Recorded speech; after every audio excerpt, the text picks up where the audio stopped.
एक दिल दहला देने वाली त्रासदी के संबंध में आज सुबह से मागम बड़गाम में एक शांतिपूर्ण विरोध प्रदर्शन किया गया। इस अविश्वसनीय दुर्घटना में ईरान के इस्लामी गणराज्य के वर्तमान राष्ट्रपति हजरत अयातुल्ला सैयद इब्राहिम रायसी, तबरीज के इमाम जुमा अयातुल्ला सैयद की मृत्यु हो गई। मोहम्मद अली अल हाशिम, विदेश मंत्री डॉ. हुसैन अमीर अब्दुल्लाहियान और अन्य लोग शहीद हो गए। शांतिपूर्ण विरोध प्रदर्शन में मगाम और इसके आसपास के इलाकों के सैकड़ों लोगों ने भाग लिया। इस बीच सभी दुकानें बंद हैं और लोग शोक मना रहे हैं और यात्रियों को पानी बांट रहे हैं।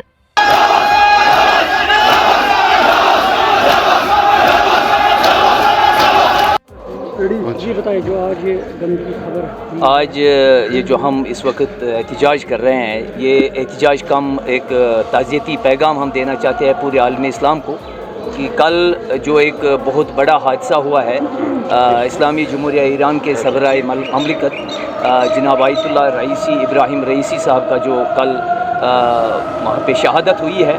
और अभी तो पूरा तहकीकात जो इस वक्त चल रही है और अभी सरकारी तौर पर इसकी कोई पुष्टि नहीं हुई है कि आया ये किसी मुल्क की या गैर किसी एजेंसी की साजिश है या कोई हादसा है। लेकिन इस पर अभी ये कहना कबल वक्त है, लेकिन हम पूरे आलम इस्लाम को इस वक्त ताज़ियत देते हैं और हम इस वक्त अपनी सरकार जो हमारे रियासत की सरकार है और जो गवर्नमेंट ऑफ इंडिया है, उन्होंने बाज़ाब्ता तौर पर आज जो कौमी परचम है उसको नीचे उतारा है और सरकारी छुट्टी का ऐलान कर दिया है और सरकारी शोक मनाने का भी ऐलान किया है। और पूरे दुनिया के साथ हम आलम इस्लाम बिलअमूम और बिलखुसूस इस्लामी जमहूरिया ईरान के पूरी जो कौम है और पूरी जो वहाँ की क़यादत है, उनके साथ साथ हम भी इस सोग में बाज़ाब्ता जो है हिस्सेदार है और सोग मना रहे हैं, क्योंकि आज जिस लीडर की और आज जिस क़यादत की हमें ज़रूरत थी और इस क़यादत से हमें महरूम होना पड़ा। और हम ये इसका बाज़ाब्ता इंतज़ार करेंगे जब तक सरकारी तौर पर इसकी कोई तस्दीक नहीं होती आया ये किसी गैर मुल्की एजेंसी की साजिश है या फिर कोई हादसा है। लेकिन फ़िलहाल हम इतना ही कह सकते हैं, इन्ना लिल्लाहि व इन्ना इलैहि राजिऊन, ये हमारे लिए जो है कहना मुनासिब होगा। दुनिया का हर मज़लूम सोगवार है, आज दुनिया का हर मोमिन सोगवार है, आज दुनिया का हर मुस्लिम सोगवार है, क्योंकि उम्मत मज़लूमा उम्मत मुस्लिमा की मज़लूम आवाज़ बनकर आयतुल्ला सैयद इब्राहिम रईसी साहब पूरे तागूती निज़ाम को ललकार रहे थे। इस वक्त हम सोगवार हैं। हम इमाम ज़मान जल्लल्लाहु ताला फ़रजहु शरीफ रहबर मुअज़्ज़म और तमाम मोमिनीन की खिदमत में ताज़ियत व तस्लियत पेश करते हैं। हम तमाम मज़लूमीन की खिदमत में ताज़ियत व तस्लियत पेश करते हैं।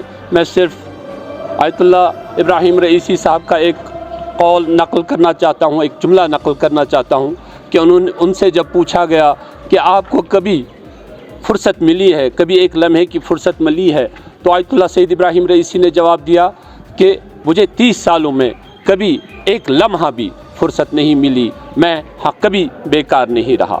ये हमारे लिए शार है, ये तमाम उन मोमिनीन के लिए शार है जो उसको अपना लीडर मानते हैं, उसको अपना रहबर मानते हैं। हम इस वक्त फिर एक बार फिर तमाम मज़लूमीन की खिदमत में ताज़ियत व तस्लियत पेश करते हैं, चाहे वो किसी भी मज़हब का हो, किसी भी मसलक का हो। उन्होंने कभी मसलक नहीं देखा, वो फ़लस्तीन की आवाज़ बनकर गरजे, वो कुरान की आवाज़ बनकर यूएनओ ऑफिस में गरजे, लेकिन उन्होंने कभी किसी का मसलक नहीं पूछा, किसी मज़लूम का मसलक नहीं पूछा, किसी मज़लूम का मज़हब नहीं पूछा। हम इस वक्त उन मज़लूमी Please follow us on our social pages and stay updated with your daily news.